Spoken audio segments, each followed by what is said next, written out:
السلام علیکم ورحمۃ اللہ۔ وعلیکم السلام، کیسے ہیں آپ؟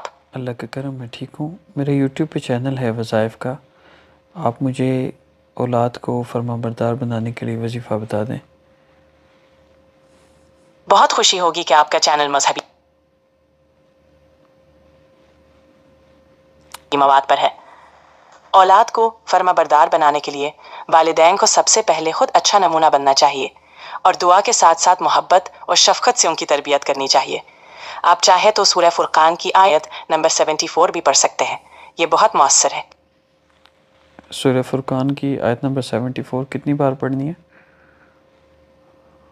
اس آیت کو روزانہ 3 یا 7 بار پڑھیں۔ بہتر ہے کہ اسے نماز کے بعد مانگی جانے والی دعاؤں میں شامل کریں۔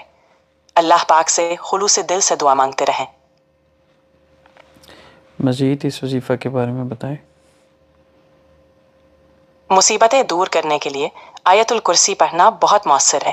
اس کے علاوہ سورہ الفاتحہ اور سورہ الفلق اور سورہ الناس کو بھی پڑھ سکتے ہیں۔ یہ صورتیں حفاظت کے لیے بہت مفید ہیں۔ اللہ سے دعا کریں کہ وہ آپ کی مشکلات دور کرے۔ اولاد کے حوالے سے بتا دیں کچھ۔ اولاد کے لیے سورہ آل عمران کی آیت 38 کو پڑھنا مفید ہے۔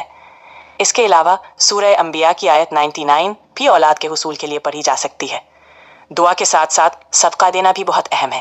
اللہ سے دعا کریں کہ وہ آپ کو نیک اور صالح اولاد عطا فرمائے۔ وظیفہ کرنے کے لیے کن شرائط کا خیال رکھنا چاہیے؟ وظیفے کرتے وقت نیت خالص ہونی چاہیے، پاک صاف حالت میں ہونا ضروری ہے، وقت کی پابندی کریں اور مکمل یقین اور بھروسے کے ساتھ پڑھیں۔ اگر ممکن ہو تو نماز کے بعد وظیفہ کریں۔